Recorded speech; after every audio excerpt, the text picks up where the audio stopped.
Blessed be everyone. Welcome to the Mystery Witch School YouTube channel. Today we are talking about refreshing your practice. Maybe you haven't practiced in a while, maybe your practice is getting a little stale, or maybe you're just wanting to set up a witchcraft practice for the first time. So it's not actually stale, you just want to set it up. That's fine. This video is for all of you. Before we dive into the topic though, my name is Sandra. I'm the author of Crafting Your Wiccan Path. If you want to know more about Wicca and witchcraft, tarot, shadow work, hit the subscribe button and the notification bell so that you don't miss any videos. And if you want to know where to start your witchcraft practice in 2025, I have a video called How to Start Your Witchcraft Practice. It just gives you some basics on what we do and how you can pace yourself on your learning journey over a 12-month period. So what to start with, what to do next. It just makes it easier than you trying to figure it all out by yourself. There's a link to how to start your witchcraft practice in the description field below this video, and you can also find a copy on my website mysterywitchschool.com. So has your practice gotten a little stale, or have you abandoned your practice? Have you let it, go a little bit? Is your New Year's resolution for this year to get back into your witchcraft practice again? So I want to go through some things that you can do to get yourself motivated again and to get back into your practice again. So redefine what your practice is going to be. Maybe you're getting a bit bored with your daily practice. Maybe you need to add something to it or change something about it. Change the chants you say. You could even change some of the order around. Maybe try a different type of meditation. Do a guided meditation instead. Just find a way to make a little change. You might decide to do your daily practice in a different place. Maybe try doing it outside in nature once a week or something like that. Incorporate grounding into your daily practice. So go outside and put your feet into the dirt for about 3 to 5 minutes and allow yourself to ground before you come in and start to do your daily practice.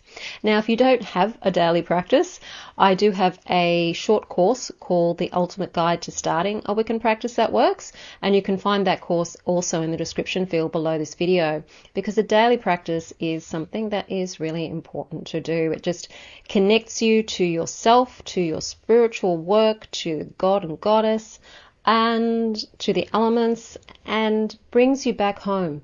A lot of us say that when we found the craft, we felt like we were coming home. It was a coming home kind of feeling. And when you're doing a daily practice, you're coming home to yourself every day.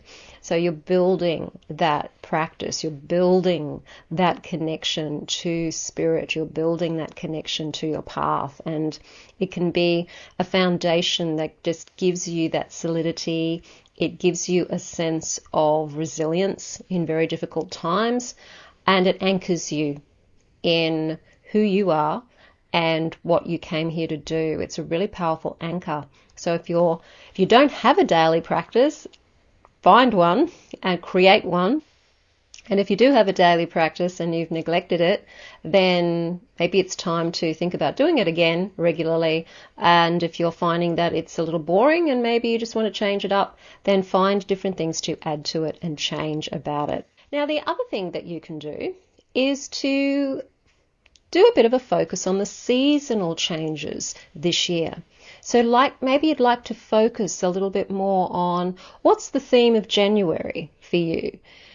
Is the theme of January, if you're in the Northern Hemisphere, one of more introversion, more introspection? It's a very cold month, and the more north you are, the further you go, the colder it's going to be. So it's time when you've got this energy of yin energy. So it's very much about introspection and shadow work, and do that every month. Have a theme every month.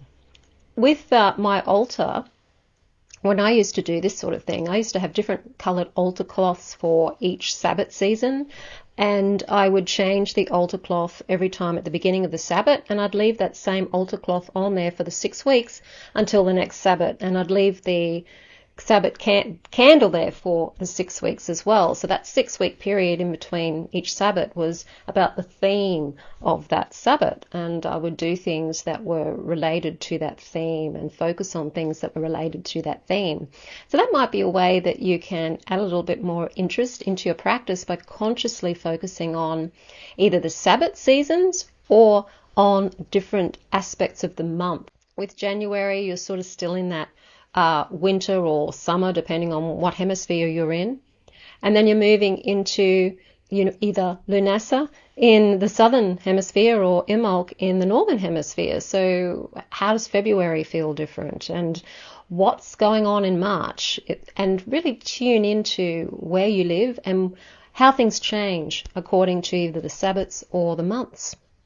Another way that you can spice up your practice or just create more of a practice for you, even if you're just starting out, is to learn something new.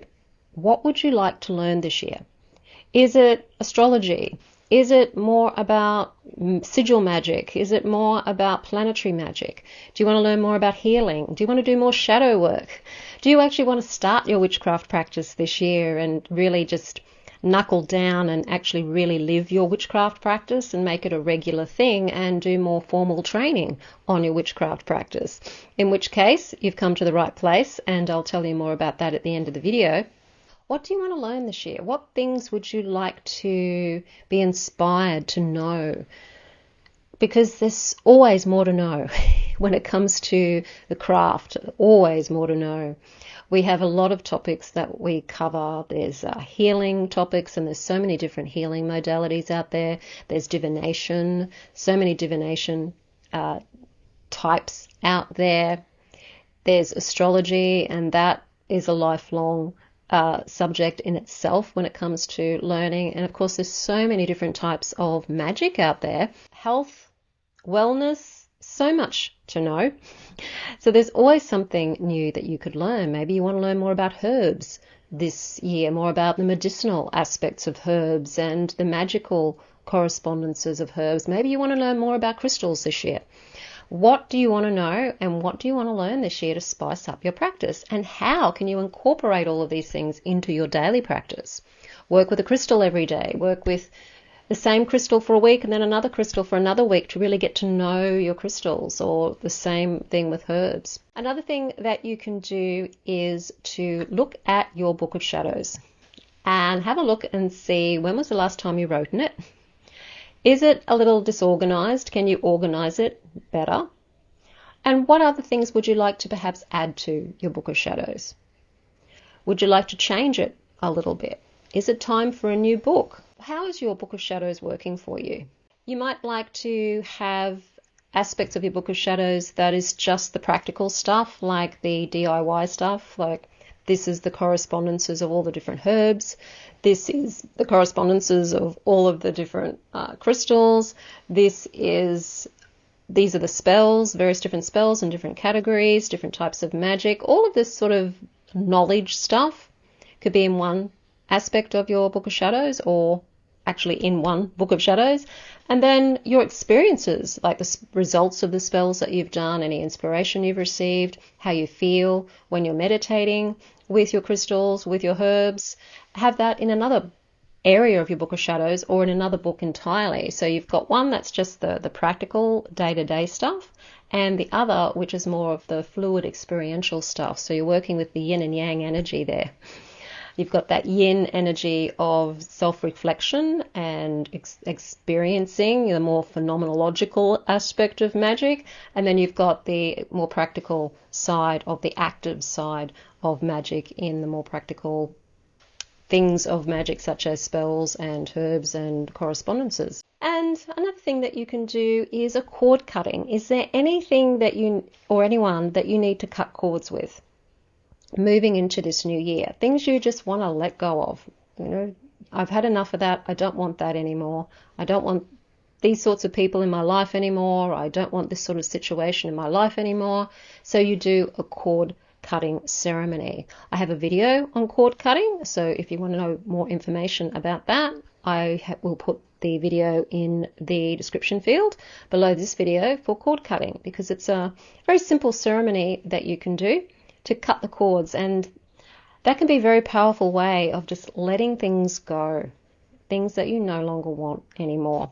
Other things that you can do to make your practice more connective, more important to you, is to reflect with journaling on a daily basis.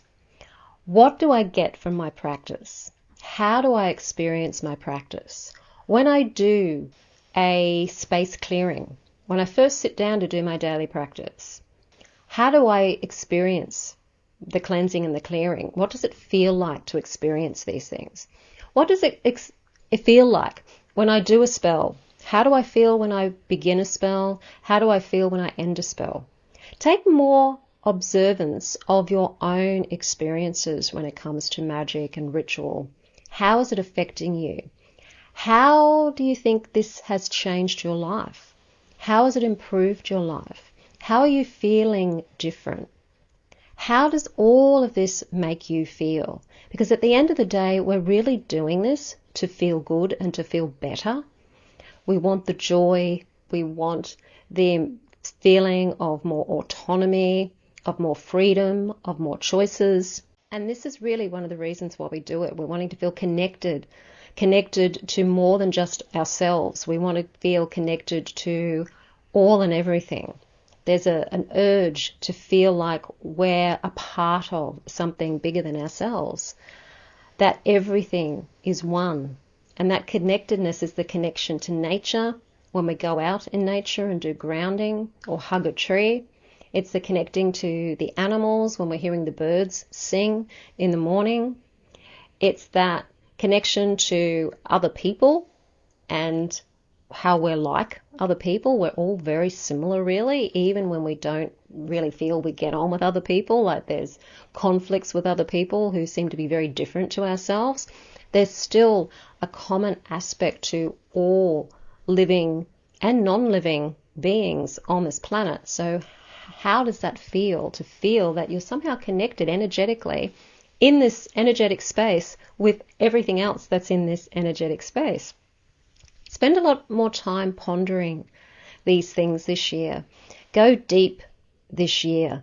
Don't just be on the surface, because this is a time with Pluto now in Aquarius for the next 20 years or so.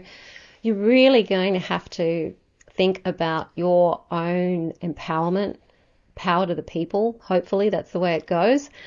And what is it you really want from life? What is important to you? And what do you experience? What are your experiences? And not necessarily listening to what the outside world is necessarily telling you should be wanting to experience, or you should be believing, or you should be feeling.